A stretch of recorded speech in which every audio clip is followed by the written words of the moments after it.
시작하십시다. 거기 521페이지 중간에 보시면 교회 행정 방법이 나와요.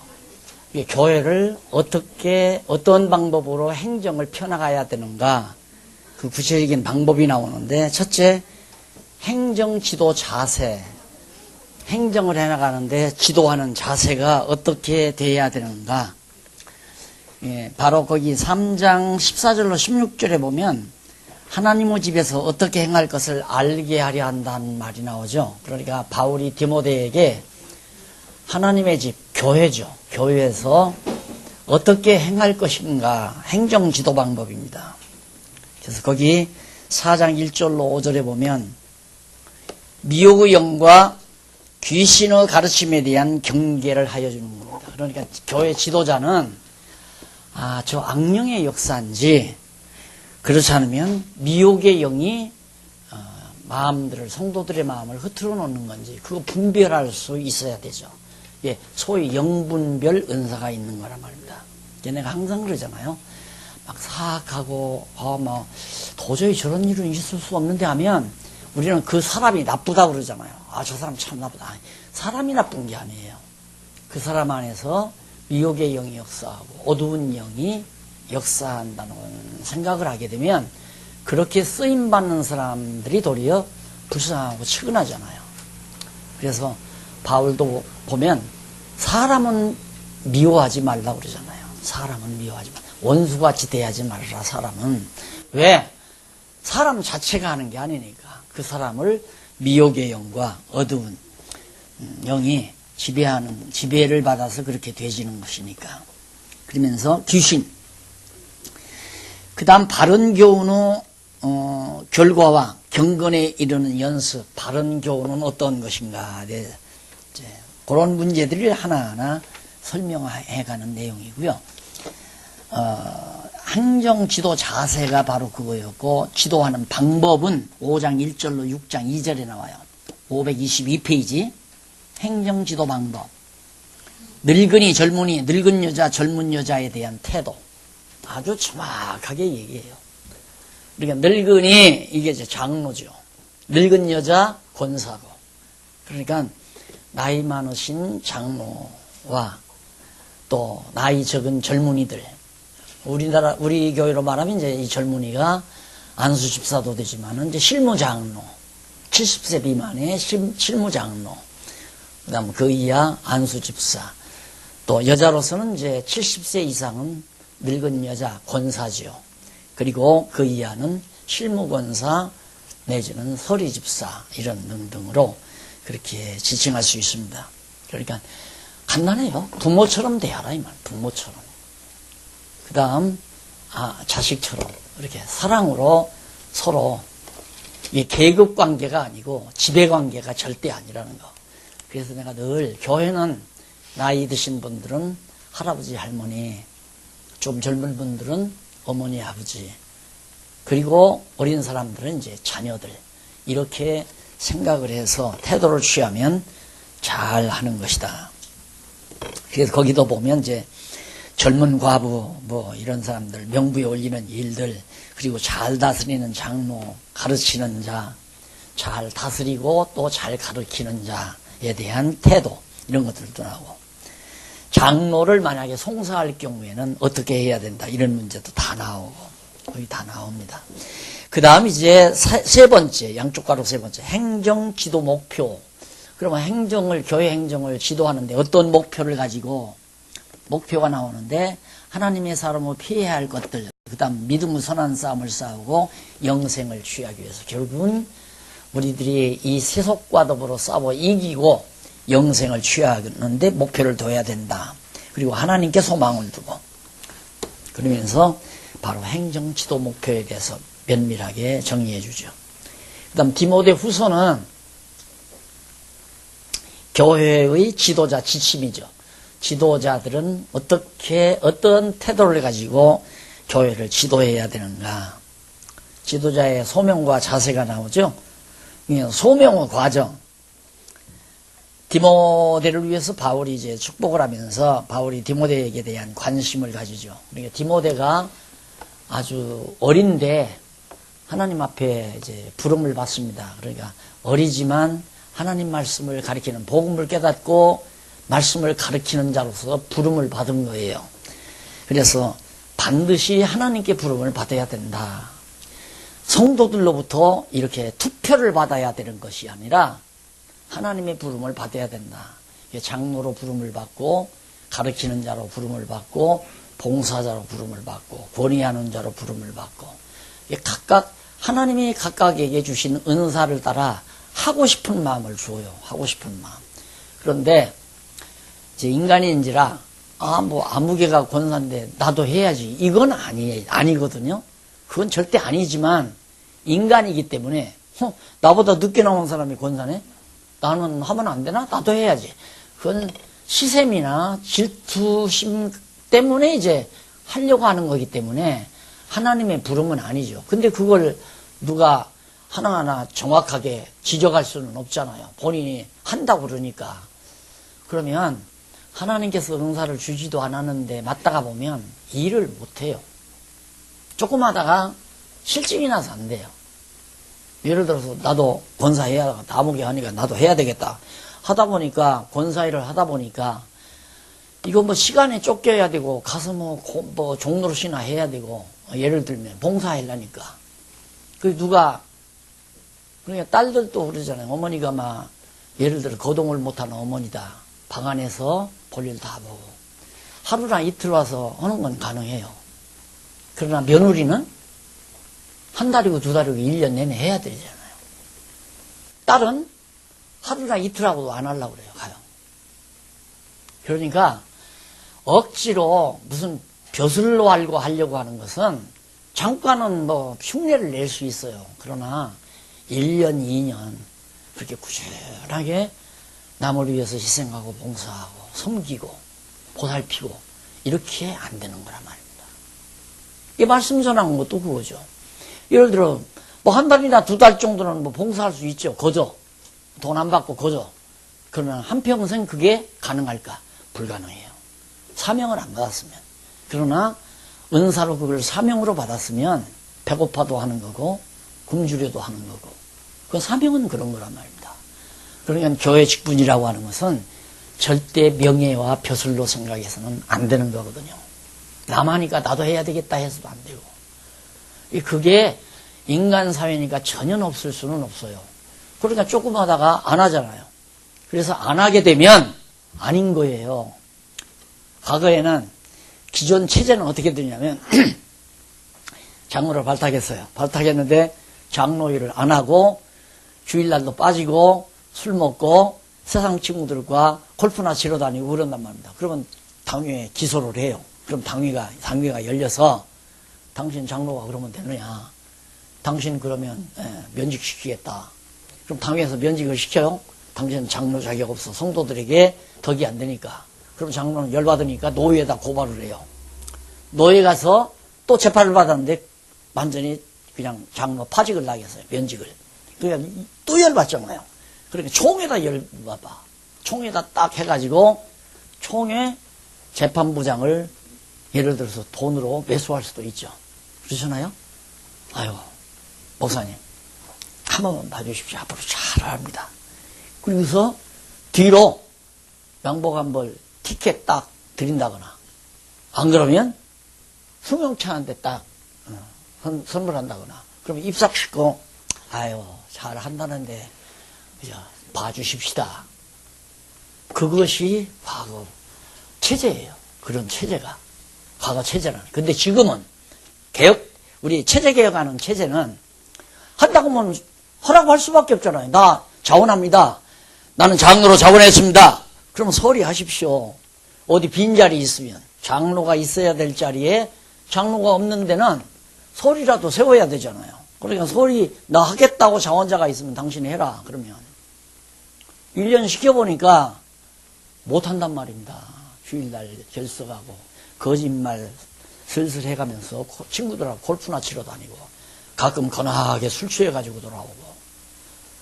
자, 그러니까 교인들이 막 점점 떠나는 거예요. 그 교회에서. 예를 들면 그 교회에서 자꾸 뭐 다른 교회로 옮겨가요. 아, 나는 당신의 신앙 지도 받고는 내 신앙생활을 못하겠다. 그 이웃교회로 가든가, 다른 교회, 또 다른 자기들끼리 모여서 지교회를 하든가. 그러면 일거리가 없어져 버리잖아요. 그 1년 후에 딱 보니까 일이 없는 거야. 아무도 그 장로 지도를 받는 사람이 없어요. 그러면 자연히 안수도 못 받을 뿐만 아니라 설령 안수를 받았다 하더라도 일이 없으면 그냥 와서 보고할 게 없는데 뭐. 나는 지난 1년 동안 교인 15가정을 이렇게 돌보고 이렇게 해서 시험에 든 가정을 이렇게 잘 인도했고 현재 우리 성도들은 공부를 이렇게 잘하도록 배려를 해서 이렇게 됐습니다 하고 보고가 잘 들어오면 아 잘했구나. 하지만 뭐 한 일이 없으니까 보고가 없잖아요. 보고할 거 없으면 당연히 자연히 장로 휴직이나 아닌 거예요. 보고할 것 없으면. 그게 한 학기 동안은 장로가 아니에요. 누가 면직시켜서 장로가 아니라 자기가 한 일이 없으니까 장로를 안 한 거예요. 안 했으니까 한 학기 동안은 이제 두고 보는 거죠. 그랬다가 다시 자기가 뉘우치고 열심히 또 막 전도를 해서 자기네 교회를 10가정이나 10대가정 이렇게 전도를 해서 잘 양육을 했으면 뭐 장로 장립을 할 수 있죠. 또 다시 장로로 복직할 수 있죠. 그래서 이건 누가 면직하고 누가 세우고가 아니라 자기 스스로가 하나님께 받은 사명을 잘 감당하고 감당 못하고에 따라서 장로를 할 수도 있고 안 할 수도 있는 거. 사람이 권력 가지고 해라 하지 말라 그거 아니라 말입니다. 얼마나 분명한 제도입니까? 성경이 바로 그런 거예요. 성경. 예? 그러니까 그런 권력이 목사에게 주어지니까 신방 가가지고 아유 당신 우리 교회 나온 지 얼마 됐어요? 한 10년 됐는데요. 아유 벌써 장로 됐어야겠구만 한마디 하고 간다 이 말. 그 말 딱 하자마자 이거 나 장로 하라는 얘기구나. 그때부터 열심히 교회 잘 나가죠. 11조도 열심히 하고. 그러면 이제 투표를 해요. 그러면 신방 다니면서 아유 아무개 집사가 요즘 굉장히 열심히고 11조도 잘 내고 교회 충성을 한다고 슬슬 한마디씩 하면서 신방 다니잖아요. 그럼 표가 나와요. 목사에게 달린 거예요. 목사가 돌아다니면서 신방 다니면서 선거운동 해주느냐 안 해주느냐에 따라서 야 아무개 집사는 목사님의 관심을 받고 있구나. 성도들은 그걸 알고 투표합시다 뭐 거기다 다 찍는 거 아니겠어요. 거기다가 또 떡이라도 한 5마리 떡이라도 해서 돌리게 되면 더 잘 나오고. 이게 투표를 딱 받죠? 그럼 표 받는 사람이 이제 뭐 시험 준비한다고 모여가지고, 자, 이제 그래도 주의 일을 하려고 다 장로가 될 사람들인데, 교회 현안 문제가 있다. 지금 교육관이 모자란다. 교육관 늘려야 되는데, 건축비가 적어도 아무리 못 가져도 한 2억 가져야 되는데, 이거 2억을 다 여러분들이 다 할 수는 없지만 일반 성도들도 좀 하고 이번에 장로 되실 분들 권사 되실 분들이 알아서 한 1억 돈 만들어내시오. 그러면 장로 될 분들은 2, 3천만 원 권사 될 분들은 한 500만 원 1000만 원 안 내고는 안 되는 거예요. 그게 교회 곁에서는 안 되잖아요. 그렇게 해서는 안 되잖아요. 그러니까 그건 나는 안단 말입니다. 그런 사정을.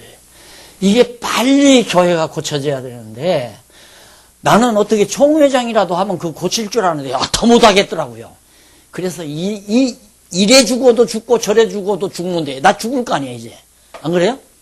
남은 여생이 이제 뭐 좀 살다가 죽을 건데 에이 해보거나 죽자. 그래서 시작한 거 아니에요. 그래서 항상 하는 얘기 나 혼자라도 합니다.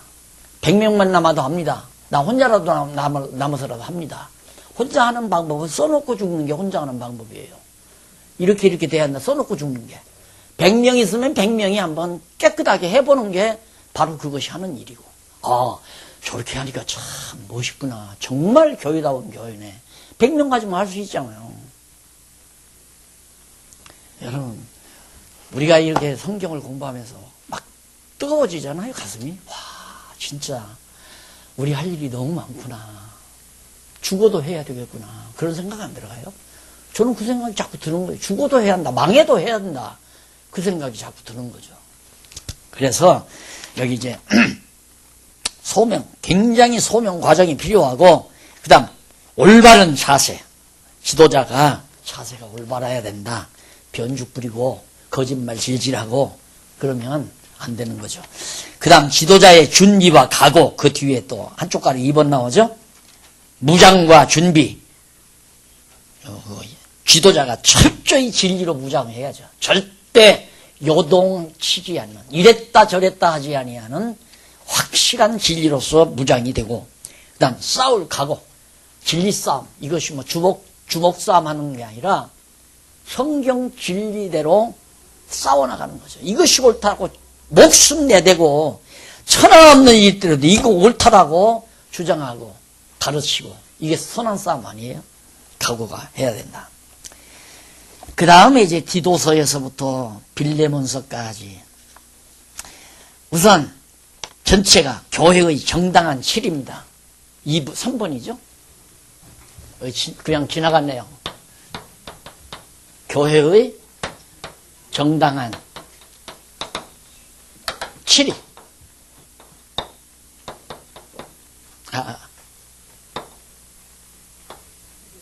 이렇게 쓰나? 디도서에서 이거 지어요? 옛사람이라 그래.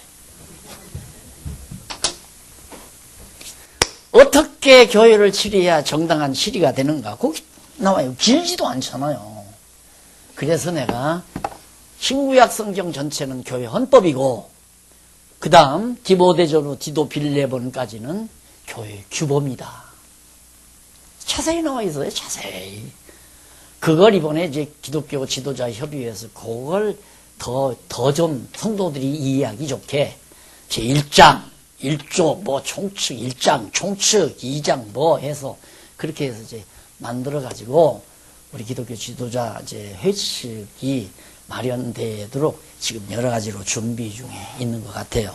요약한 거예요, 여러분들. 오늘 아주 적기에 여러분들이 공부를 하시는 건데, 이거 공부하고 가셔서 강론집에 다 나와 있으니까 강론집을 여러분들이 또 한번 떠들어서 공부를 해보시면 될 겁니다. 자, 그러면 정당한 7위 가운데 교회의 7위 지침, 7위를 어떻게 하라고 지침을 내리는 내용이 나와요. 감독자 세워서 7위 할 것. 거듭 나오죠? 감독자라는 게 막 양떼들을 야단치고 주먹으로 때리고 그따위로 막 벌주고 그게 아니라,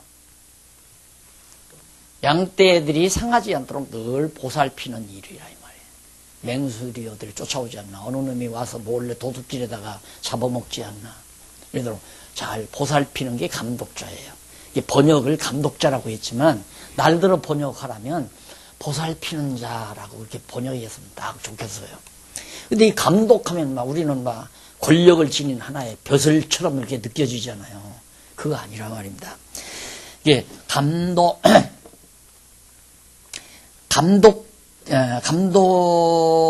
감독자를 세워서 치리해라. 그러니까 그렇게 보살피는 자를 세워가지고 치리라는 말은 이렇게, 그것도 역시 다스리라는 말이지만 그건 하나의 권력 용어 아니에요. 보살피라는 얘기예요. 보살피라는 얘기. 그러니까 양떼들을 먹이는 목동이 왜 꼭 양떼들 가는 데가 있어야 되는가? 보살피면서 어디가 좋은 풀밭이 있나 찾아야 할 거 아니에요. 목동이 그걸 찾아가지고 여기 어느 정도 풀밭에 다 풀을 뜯었으면 또 쭉 데리고 풀밭, 물가, 좋은 물가, 맑은 물가, 좋은 풀밭으로 양떼들을 이끌어가는 거 7이라 이 말입니다. 그런데 7이 하라니까 막 벌주고 제명하고 막 공갈치고 협박하고 면직시키고 이런 걸 7이라고 생각하니까, 근데 어쩔 수가 없어요. 성경에 이런 용어가 나오니까 이렇게 쓴 거지. 이제 해설을 여러분들이 이제 성경을 통해서 보셔야지. 그 다음에 이제 본을 보여 치리해라. 다른 거 없어요. 목동을 세워놨으면 목동이 지가 저 뒤에 서서, 야, 이놈들아, 저기 풀밭 쪽이니까 가, 빨리 가! 뒤에서 막 때려 몰면 그건 목자가 아니죠. 목자는 여기서 풀 뜯는 동안 좋은 풀밭을 딱 받았다가 다 뜯었으면 쭉 데리고 자기가 앞장서서 가는 겁니다. 가면 양들이 쭉 따라오잖아요. 자기는 안 하고 성도들만 하라는 거. 이런 건 아니죠. 자기가 앞장서서 본을 보이는 것. 그렇게 해서 돌아봐라 그 말이고. 그 다음, 디도에게 대한 교훈이 3장 3절로 15절에 나오는데, 디도가 역시, 지도자지요. 역시 교회 지도자. 그래서 여기 쭉 설명을 하면서 절대 지도자가 쓸데없는 말, 변론, 족보 이런 얘기나 하고, 예, 이단은 한두 번 훈계한 후에 멀리 해버려라.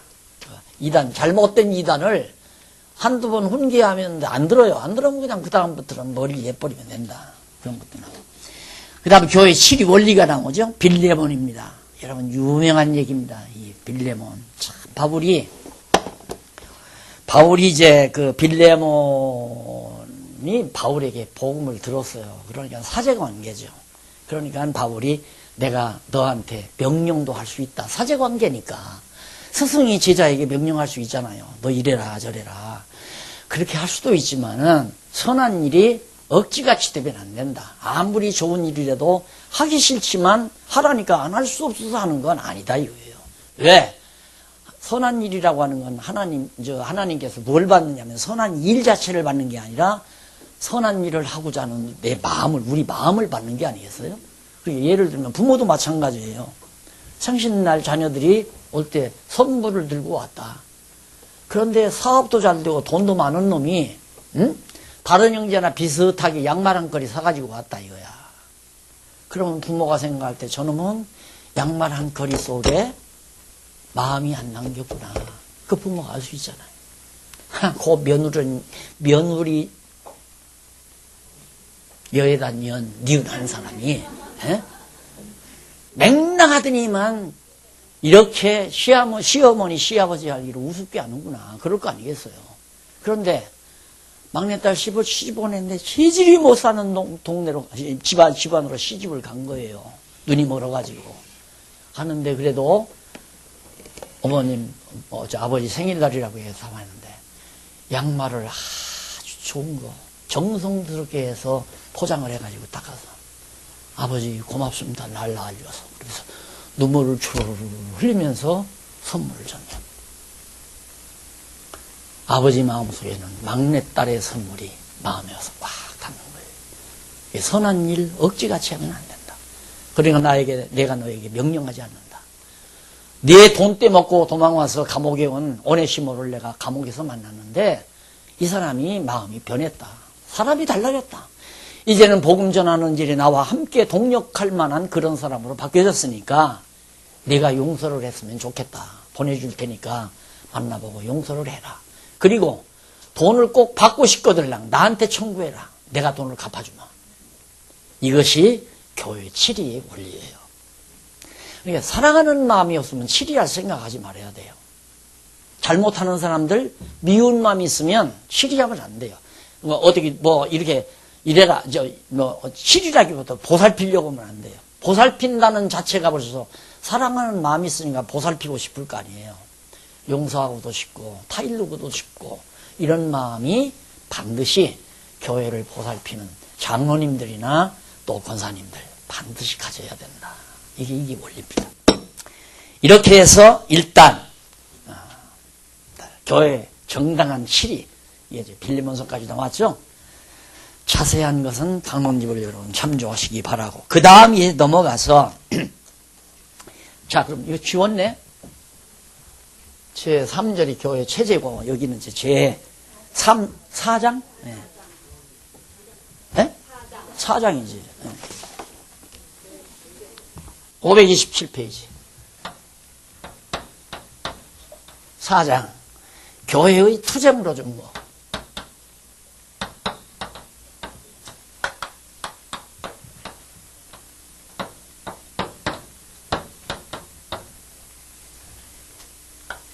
투쟁으로. 이게 이제 히브리에서부터 유다서까지. 자, 앞에서 3장이 교회의 무장이죠? 무장으로 교회 진리로, 생활로, 체제로 딱 무장을 시켰다. 그러면 군대로 말할 것 같으면 군대 모집을 해서 정신무장, 대한민국을 사랑하고 민족정신이 투철하도록 정신무장을 시키는 거죠. 교회가 무엇인가를 분명히 관리한 다음에 그렇게 투철한 다음에 병영 생활을 잘 하도록 질서 있게 정확하게 일어날 시간 일어나고 그 다음 밥 먹을 시간 밥 먹고 훈련 받을 시간 훈련 받고 생활이 절도 있게 잘 해가면서 갖고 와보니까 운전자라는 운전병으로 포자수는 포병으로 전부 배치를 해요. 따로따로. 그렇게 생활을 해서 딱 부인 체제를 부대 각 조직을 싹 만들어 놓으면 전쟁을 나가야 돼. 전쟁. 당연히. 무장했으니까. 무장이 완료됐으니까 전쟁하는데 이건 교회, 진리투쟁이란 말입니다. 교회가 해야 될. 이 교회는 이 세상에 있는 동안 거짓 진리와 싸우는, 세속과 싸우는 이런 투쟁이 반드시 우리에게 있는 거다. 그러니까 우리는 교회는 편안해서 천국과 같이 덜 보며 희낙낙되고 그냥 즐겁고 정말 사업도 잘 되고 가정도 편안하고 이것만을 우리들이 늘 꿈꾸지만은 하나님은 그렇게 안 하신다 이 말이에요. 지상교회를 놔두는 이유가 뭐냐면 싸움 시키려고 놔뒀다. 싸움 시키려고. 그러니까 우리가 착각하는 데서 늘 괴로운 거예요. 싸움이 일어나면 드디어 하나님께서 전쟁을 시작하게 하셨구나. 그렇게 생각을 하고 단단히 흔들림 없이 진리 싸움을 할 각오를 하는 게 아니라 아휴 귀찮아 나 안 나갈래. 그냥 집에서 그냥 편안하게 살래. 이런 생각들을 가지는 사람들이 많이 있잖아요. 그전에도 보면. 교회 싸움 일어나면 다 떨어져나요. 싸움 일어나면 반대파 하나. 그 다음 이것도 저것도 중간 노선에 어떻게든지 좀 둘이 화목하게 해봐야 되겠다 하고 중간에서 왔다 갔다 하다가 에라 모르겠다 고 나가 떨어지는 사람. 그 다음 적극적으로 공격받은 사람. 세 파가 딱 나눠지더라고요. 내가 해보니까 230-40명 출석교인이 그렇게 나왔는데 세 파로 딱 갈라지더라고요. 60-70명은 다 이제 완전히 반대파고 그 다음 60-70명은 나가 떨어져 버리고 겨우 50-60명 딱 남아서 다시 재기하고 그렇게 되더라고요. 그러니까 교회 안에 싸움 일어나는 게 정상적인 거예요. 그러나 우리가 인간적으로 싫으니까 우리가 자꾸만 그걸 괴로워하는 거지. 하나님께서 투쟁시키려고 다 교회가 교회되도록 이끌어가고 다 진리로 무장시키고 생활로 체제로 무장시키는 건데. 그래서 이 투쟁을 하는데 무엇과? 첫째는 제1절 유대주의. 이게 율법주의란 말입니다. 율법주의. 유대주의와 투쟁케 한다 이 말입니다. 유대주의에 대한 경계가 히브리서예요. 히브리서. 예, 지금 우리 한국에도 특히 우리 한국에는 이 유대주의가 극심해요. 율법주의가 아주 팽배하단 말입니다. 전부 교인들을 율법적으로 길러놨으니까 주일이 안식일이니까 안식일 꼭 지켜야 된다. 이건 하나님의 날이다. 주의 날을 도둑질해 먹으면 안 된다. 그리고 소득의 11조는 그건 하나님 거라고 하지 않느냐. 그것 때문에 먹으면 하나님 거 도둑질해 먹는 거다. 도둑놈 하나님이 복 주겠느냐. 그 전부 율법주의 아니에요. 예?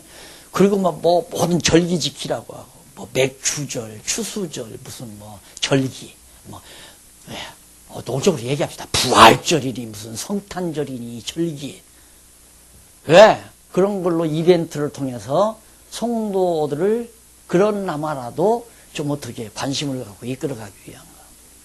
기독교는 그런 거 아니에요. 절기만으로 지키고 그런 게 아니에요. 오직 진리예요. 성경 진리. 예? 그리고 전부 율법주의자가 되기만 그러면 안 된다. 그렇게 살면 망한다. 예, 이렇게 해야 한다. 저래야 된다. 설교가 전부 그거네. 이래야 된다. 저래야 된다. 이러면 안 됩니다. 그건 성도의 올바른 자세가 아닙니다. 훈계, 교훈, 설교. 그래서 설교라고 그러잖아요. 그래서 나는 설교가 아니라 강론. 성경이 무슨 뜻인지를 강의하는 거. 이게 강론이에요. 예. 그 성경에도 설교로 번역된 데도 있어요. 바울의 설교. 설교도 그 강론이라는 의미예요. 예, 설교는 우리가 유교 문화권 속에서 기독교를 받다 보니까 그 불교에서는 설법이라고 그러잖아요. 설법. 응? 스님이라고 해야지, 중이라고는 좀 쌍스러우니까. 스님께서 말하는 걸 설법이라고 그래요. 그러니까 목사님이 말하는 것은 설교고. 그래서 다 이게 빗나갔단 말입니다. 그냥 목사는 설교해도 안 돼요. 설법을 해도 안 되고. 그냥 성경이 이게 무슨 뜻인지를 풀어 가르쳐 주면, 알려주면 돼요. 성경이 이것이 이런 뜻입니다라고 알려주면. 그 이상도 그 이하도 아니에요. 그 이상 가면 벌써 중처럼 설법하는 거고, 목사처럼 설교하는 거죠. 이래 마치 회사 사장이 일주일에 한 번씩 사원들 다 앉혀놓고 뭐 그냥 회사 일하는 거 하나하나 잔소리하는 거. 그렇게 설교라는 게 목사 잔소리 아니에요? 성경 한두 구절 읽어놓고 그냥 한 20, 30분 동안 잔소리 하는데, 요즘 콩알보다는 크지만은 한 11살 먹은 거, 7, 8살 먹은 것들, 엄마가 벌써 얘기를 5마디, 10마디 하기 시작하면 안 들어요. 안 들어. 잔소리 안 들어. 그런데 우리는 훈련이 잘 돼 있어.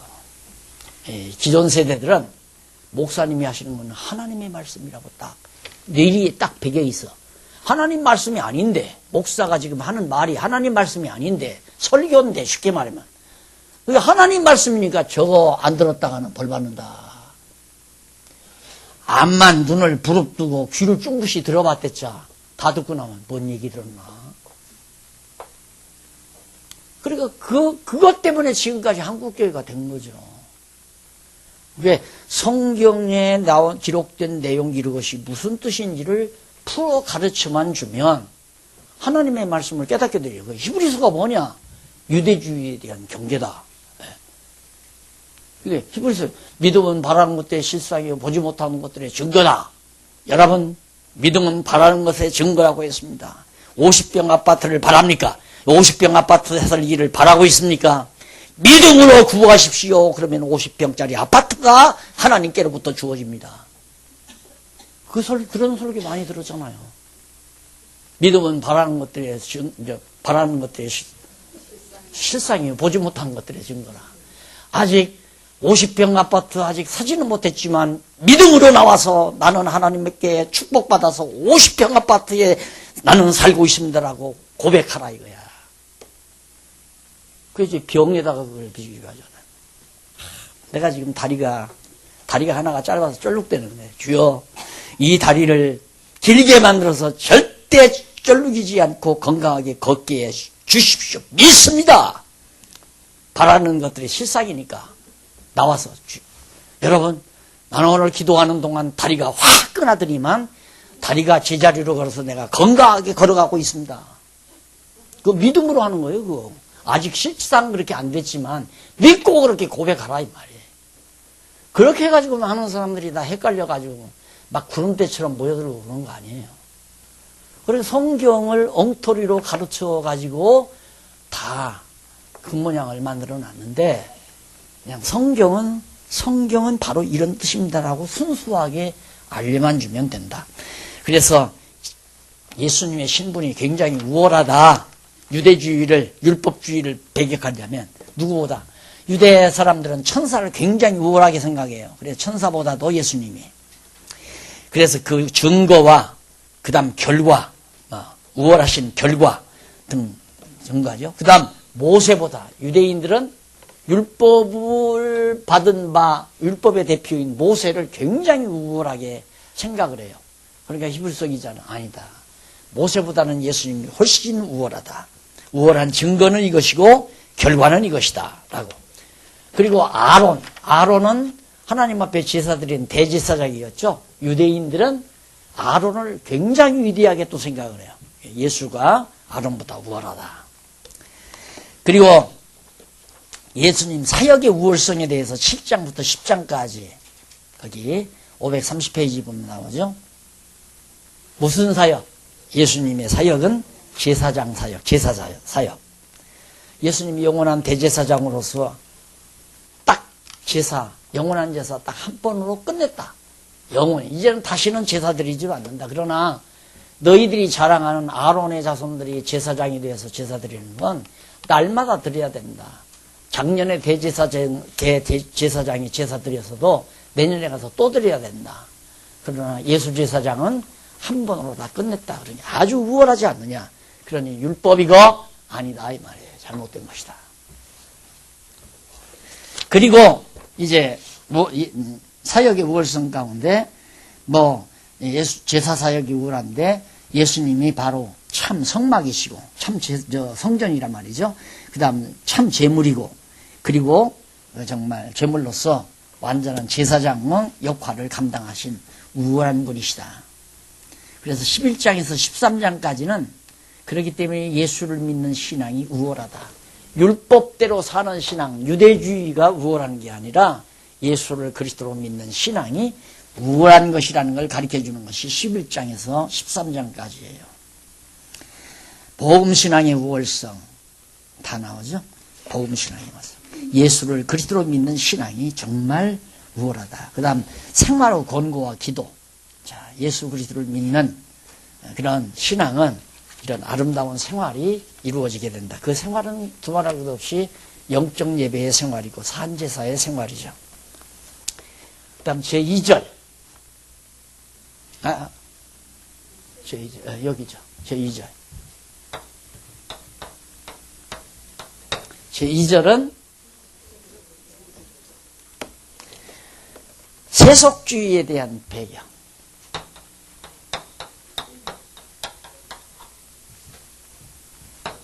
이게 이제 야고보서에서부터 베드로전 세속주의, 이 세상을 본받으면 안 돼요. 그러니까 여러분 교회 정치만 하더라도 그렇습니다. 세상에서 민주주의 정치라 해서 투표해가지고 손 들어가지고 가부 물어가지고 숫자 많은 데가 이기죠. 그 세속으로부터 들은 거예요. 이게 그건 완전히 인본주의에 기초한 거거든요. 인간을 바탕으로 해서 거기서부터 권력을 뽑아내는 방법이 바로 투표하는 방법이에요. 거수하는 방법이고 가부 묻는 방법이고. 우리는 그게 아니라 그런 세속주의가 아니라 성경대로 해가는 거. 성경대로 한다는 말은 하나님께서 하라고 하신 말씀대로, 성경 말씀대로 교회를 다스려가고 이끌어가고 성장시켜가는 누가? 성령께서. 그게 이제 세속주의와 반대죠. 교회 안에 세속주의가 많이 들어왔어요. 많이 들어왔어요. 우선 정치 자체가 완전 세속주의고 기존 정치가 총회 만들고 총회 만들고 노회 만들고 당회 만들고 이 자체가 30리 아니에요. 국가. 지방법원, 고등법원, 대법원 이 30제거든요. 그걸 그대로 교회 안에다 이끌어 놓은 거죠. 그러니까 이런 것들이 눈에 보이니까 참 나도 안 보였으면 그냥 같이 해먹고 살다가 죽었으면 편안했을 텐데 이런 게 보이니까 힘들어도 해야 되잖아요. 안 하고는 괴로우니까 안 할 수는 없고. 이 세속주의. 그리고 오죽하면 이제 세속주의 이렇게 불러드리는데 교회가 성경으로는 사람들이 안 보이니까 연예인 불러드리죠. 가수들 불러드리죠. 째진 청바지에 입고 무릎 다 내놓고 기타 트는 애들 데려다 놓고 공연한다고 이벤트 한다고 해서 청소년 불러드리죠. 그렇게 해서 교회에 사람들을 모이게 만드는 이 자체도 완전히 세속주의에 빠져들어가는 것들이에요. 그런 문제는 다음 시간 이 세속주의 여기서부터 아직 남았네. 조금만 더 세속주의 마지막 하고 끝내십시다.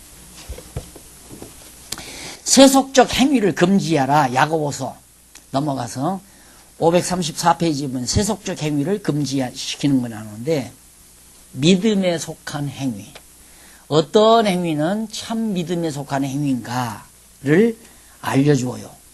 그 다음 두 번째는 정욕에 속한 행위. 결국 세속주의에 속한 것은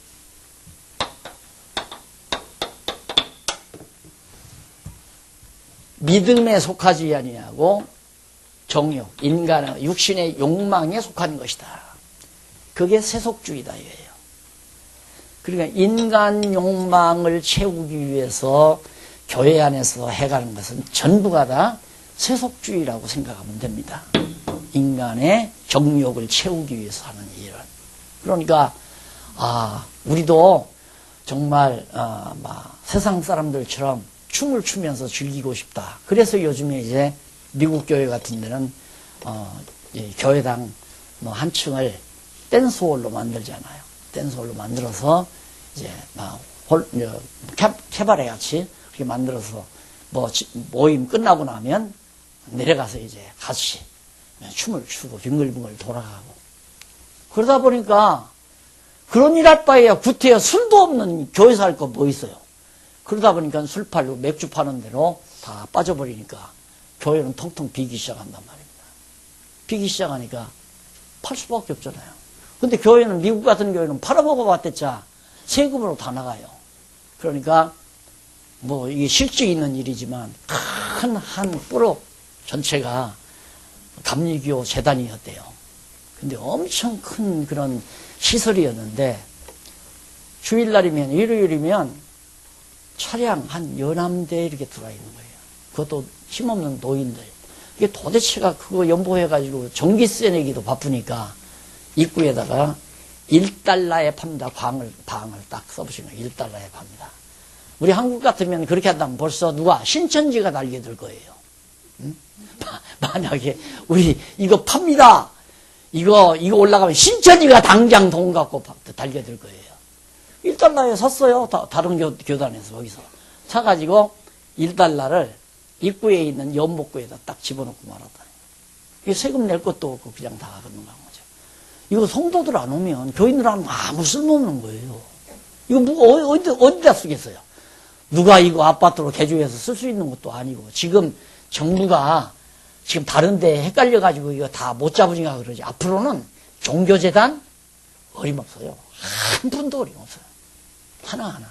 다 지금 인터넷 처리 다 하잖아요. 다. 그러니까 딱 치면 이건 교회, 이건 딱딱 나와요. 그러면 이거 팔아서 개인이 가져간다? 과거 몇 년 전만 해도 허술하니까 관청에 가서 관리하는 그 사람한테 돈 좀 집어주고 우물우물하면 넘어갔어요. 그런데 그게 2년이 지나 3년이 지나 나중에 담당자가 바뀌어요. 바뀌어서 그게 들통나면 다 추정돼요. 다 추징해요. 안 돼요, 이제. 그러니까 우리가 연보에서 이러는 거 이거 아무 필요 없는 거예요. 성도들이 안 오면. 성도들이 와서 써야 되는데 그거 아니면 어디다 쓸 거예요, 이거. 그러니까 결국에는 이제 예를 들어 재단법인 같으면 국가로 귀속되거나 이런 거 같으면 이제 복지관으로 오라고 허가 내준 거니까 이거 안 한다면 이제 돈 써서 다른 방법으로 어떻게 못하게 되면 이것도 다른 방법으로 못 쓴단 말입니다. 그러면 예를 들어 부도 처리하면 누가 돈 있는 사람이 사가지고 어떻게 해서 여기다가 무슨 여관을 만든다거나 호텔을 짓는다거나. 과거 우리 한국교회 참 어리석은 세상, 어두운 세상 많이 살았죠. 교회 건물, 교회 해서 교회 재산인데도 목사가 살살 몇백억씩 빼서 해외에다가 비장 처리해도 껐다고 쓰잖아요. 앞으로는 그거 안 됩니다. 전혀. 치밀하게 다 관리하죠. 요즘 지하자금 빼낸다고 자꾸 그러잖아요. 지하자금 하나하나 찾아낸다고. 지난번 기회 줘가지고 세금을 몇천억 걷어들였다고 그러더라고요. 지하에 감춰놓은 자금들 빼내서. 투명하게 되죠. 이제는 너무너무 투명하게. 사람을 앉혀놓으니까 투명하게 안 되지. 지난번 누구야? 바둑에서 이긴 녀석. 걔 이름 뭐야? 만든 로봇 이름. 에? 그런 놈을 딱 앉혀놓으면 어림없어요. 샅샅이 다 찾아내지. 앞으로 그렇게 세상이 돼가는데 뭘 어둡게 도둑질하고 무슨 사기치고 그게 어려운 세상이란 말입니다. 그래서 이 세속주의를 철저히 우리가 배격해서 교회야말로 정말 하나님 중심한 사회, 하나님의 뜻을 받들어서 살아가는 그런 성도들의 아름다운 모임으로 자리매김이 돼야 세속에서 살다가 피곤한 영혼들이 들어와서 참으로 아름답고 좋은 영혼의 안식처로 그렇게 그들이 누릴 수 있는. 그래서 이제 결국 믿음에 속한 행위와 정욕에 속한 행위, 이거 이제 세속적인 행위를 그래서 결론적인 권고가 나오는데 5장 7절로 20절에 나옵니다. 결론적 권고는 심판자이신 주의 강림을 기다리며 참을 것을 권고합니다. 이 땅에서 분명히 믿음을 지키자면 정욕을 따르는 사람들하고는 세상적인 힘으로 볼 때는 비교가 안 돼요. 지는 것 같아요. 아까도 말했지만 요셉이 나이가 어리지만 어릴 뿐만 아니라 열 형님들 앞에는 정말 힘이 없는 거예요. 그렇게 잡아다가 물 없는 우물에다가 집어넣어도 우덕이에 집어넣어도 꼼짝없이 갇히고 그다음 붙들어다가 사람 장사에게 팔아먹어도 할 수 없이 따라가잖아. 힘없으니까. 언제까지 참아야 되나? 감옥에 들어갈 때까지. 거기까지 참아도 안 돼요. 꿈 해석해 줄 때까지. 또 참아야 돼. 애굽 총리가 될 때까지 참아야 돼요. 그래서 세속주의와 다툴려면 꾸준히 인내, 언제까지 승리할 때까지 참고 견뎌야 하는 것이 바로 우리의 교회가 싸워야 될 진리 싸움이다. 끝까지 참아야 돼. 끝까지 참는 것이 승리예요. 왜? 승리를 보장해 놓고 하나님께서 패배하게 하는 거니까. 맞죠? 하나님께서는 결국에 가서 승리를 보장해 놓고 지금 이 고난의 역사를 이끌어 가잖아요. 마지막 이제 요한계시록 공부해봐도 그러지만 마지막에 에덴 동산에서 첫 아담을 망치어 놨던 짐승, 뱀, 짐승 중에 가장 간교한 뱀의 세력, 짐승 권세죠. 이 녀석 마지막 둘째 아담 예수 그리스도가 부적에다 팍 집어넣잖아요. 그동안까지는 이 짐승 권세가 온 세상, 에덴 동산에서 쫓겨나서부터 지금 우리가 살고 있는 이 세상을 누가 지배하는가? 짐승 권세가 지배하고 사는 거예요. 그러면 짐승 권세를 내당대에 이겨버리려고 하면 되겠느냐 이거요. 짐승 권세가 이제 무적행에 들어갈 때는 정해져 있는데 누가? 예수님이 오셔서 집어넣으니까. 우리는 끝까지 참는 것뿐이라 말입니다. 끝까지 참고 있어야 결국은 승리한다. 궁극적으로는 그거고 우리 과정적으로도 그래요. 과정적으로도 뭐 망하게 했다가 흥하게 하고 지게 했다가 승리하게 하고 이러면서 이제 여호와 하나님 의지하고 살게 만들어 가시는 것이 하나님의 역사 아니겠어요. 그래서 거기 심판자이신 주의 강림 예수님 오실 때까지 참아야 그리고 형제들에게 맹세하지 말라며 죄의 정함을 면하라. 이렇게 절대 남들이 나를 죄인으로 정죄하는 거 그걸 면하도록 해라. 그리고 서로 약한 자들 병든 자들을 위해서 기도하고 그리고 진리를 떠난 자 돌아오게 하면 영혼 살리는 것이라고. 여보세요.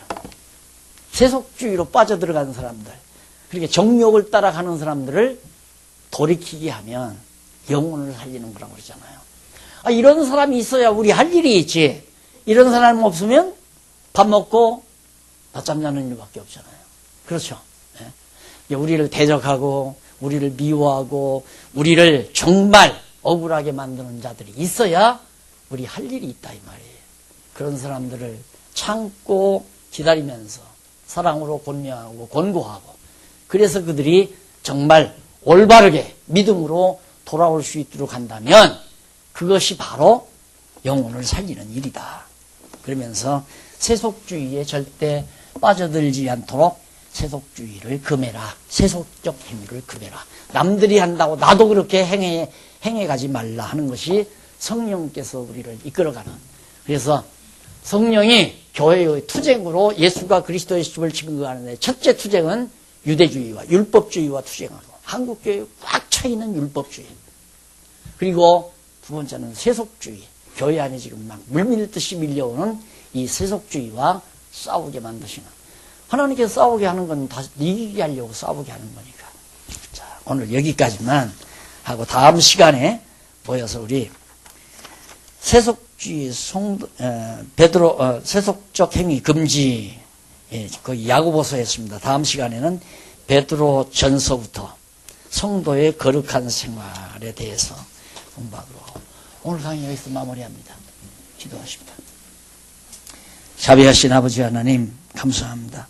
이 험악하고 어두운 세상에 빛으로 오신 예수님께서 우리를 빛 가운데로 인도해 주시사 참으로 어둠을 헤치며 산다는 것이 인간의 힘으로는 불가능함을 우리 10번도 20번도 100번도 인정할 수밖에 없는 처지입니다. 하지만 살아계신 하나님의 능력을 힘입고 오늘 또 참고 내일 또 참으면서 승리의 날을 소망하고 살아가는 슬기롭고 지혜로운 성도들 되도록 인도하시옵소서. 예수님 이름으로 기도드립니다. 아멘.